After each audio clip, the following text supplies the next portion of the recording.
In this tape, we will present the combatives, meaning attacking, counter-attacking, and defending.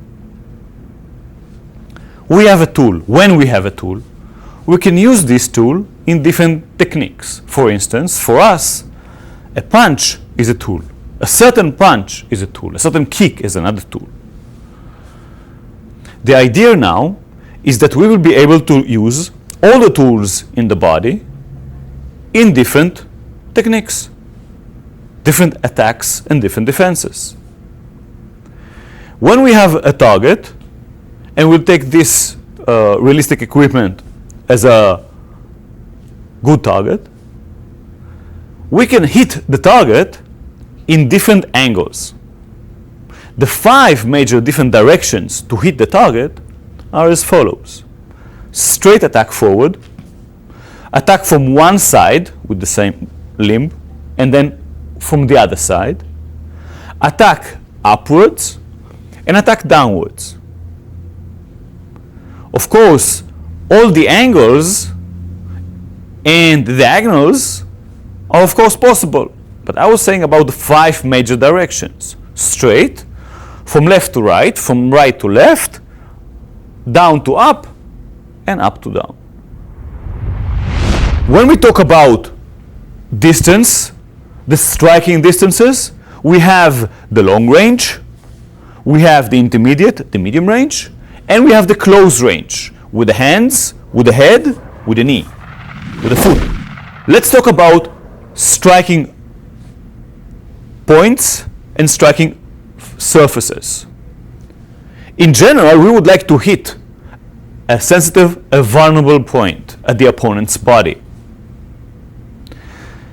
If we take this equipment as training aid, we understand and we know about sensitive points, such as the eyes, the temples, the nose, the jaw, the neck, especially the windpipe, solar plexus, lower ribs, kidney from the back, groin area, knees, and feet are also sensitive places that we can strike and hit. When we talk about the back side of the person, major parts, major sensitive points are in the back of the head, the back of the neck, the kidneys, the whole spine area, and some places behind, such as behind the knee and the calf muscles. Dealing with kicks, you will learn in this tape how to kick and the major directions of kicking. Of course, with a kick with the leg, we can do more or less the same thing as we can do with the hand, which means to be able to attack from down to up, from up to down, from one side, from the other side, and straight forward.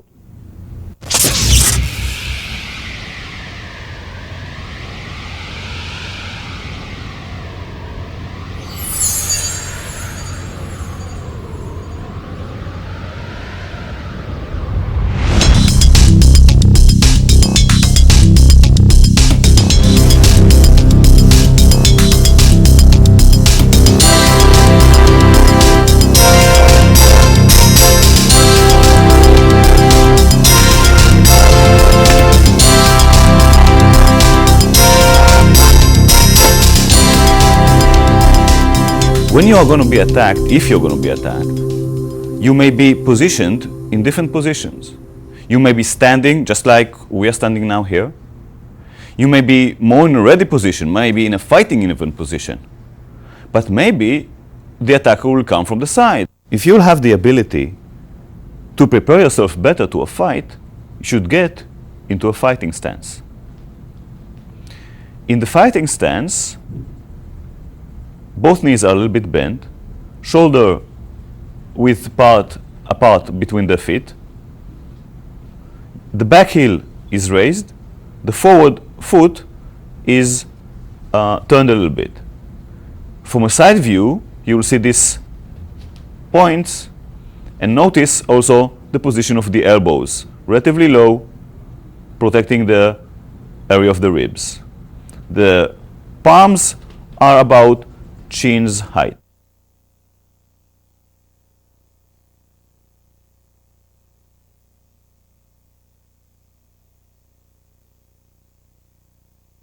When you are in this stance, you can easily attack with punches, kicks, move freely and dynamically. When we need to move while we are in a fighting stance, advance forward or retreat back, we will start with a leg in which direction we are moving. Moving forward, first front leg, then closing with the back, and retreating, first back, then forward. From a side view, we see this again. Moving forward, 1, 2 with the legs, moving back, 1, 2 with the legs, keeping the same stance all the time. If we need to move from the fighting stance to the left, we will start with the left leg. When we need to move to the right, we'll start with the right leg without crossing the legs.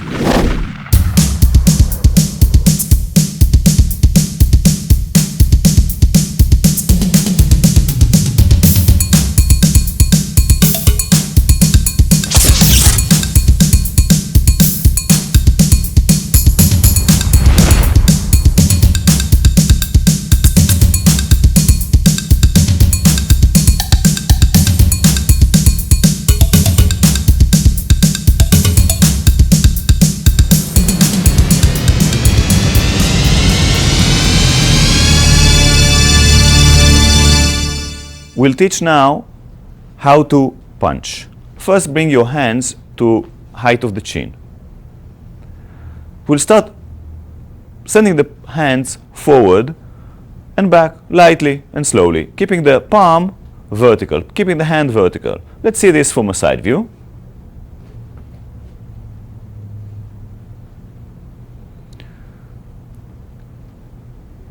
We continue and send the shoulder more into the punch and the weight a little bit more in the punch, turning the heel a little bit out to initiate a longer range in the attack. It is beneficial many times to strike with a closed fist. How to clench your fist? First start with the second knuckles, then with the third knuckles. Close your fist strongly, and then the thumb is over. Punching with your fists from a passive stance. Strong punches, hitting with the knuckles of the fists, turning the body, sending the shoulder forward. We'll see this from a side view. We are turning the hips and the heels a little bit too. Here we see Michael punching from a fighting stance, sending his left forward, punching with the left. Here it's demonstrated a slow punch, now a fast punch. Michael is rotating his body and shifting his weight forward in order to achieve maximum power and reach in the punch. From a side view, slow punch,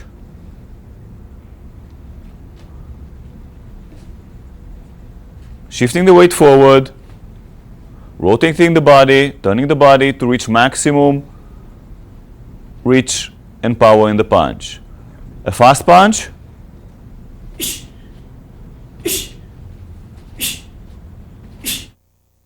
straight left punches to a focus mitt.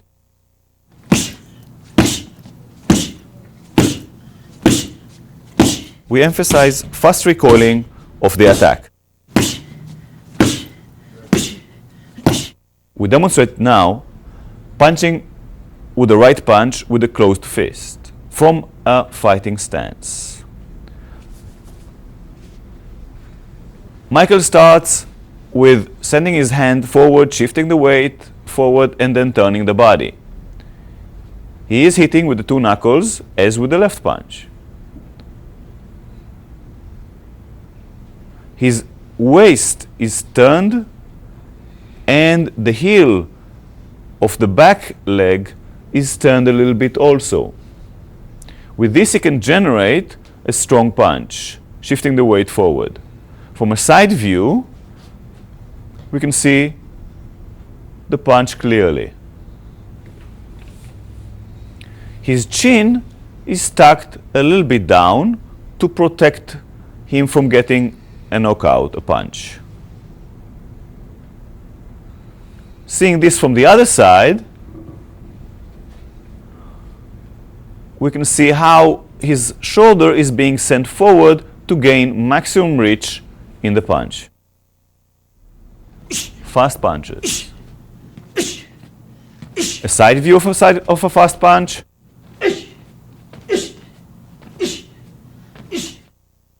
View from the other side of a fast punch. And punching focus mitts.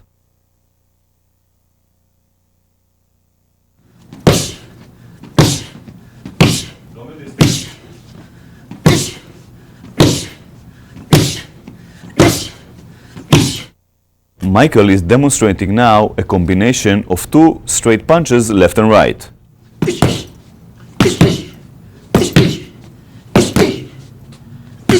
As Michael is showing this slowly, we will see first punch, then the second punch goes. The switch between the two punches occurs halfway between Michael's face and the target.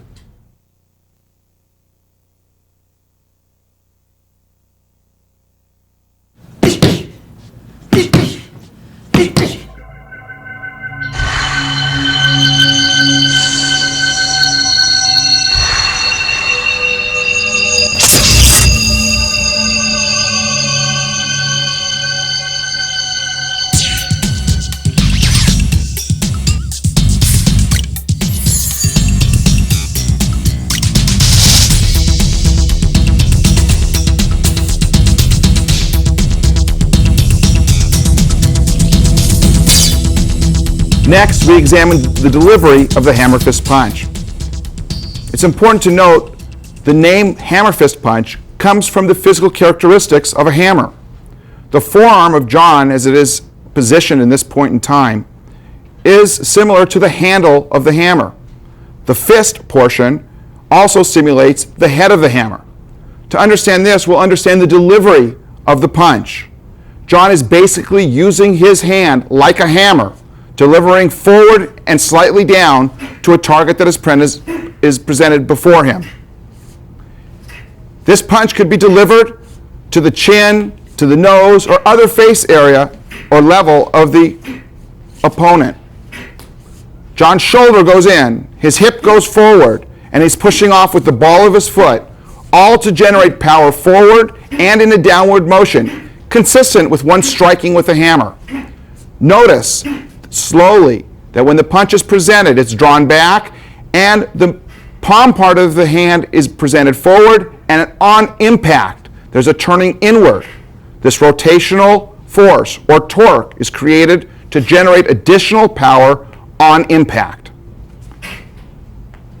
From a forward view,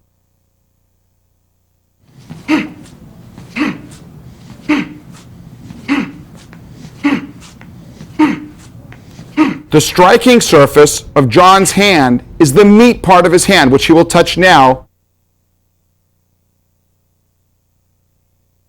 This is the area that he's hitting with. That area is analogous with the head of the hammer.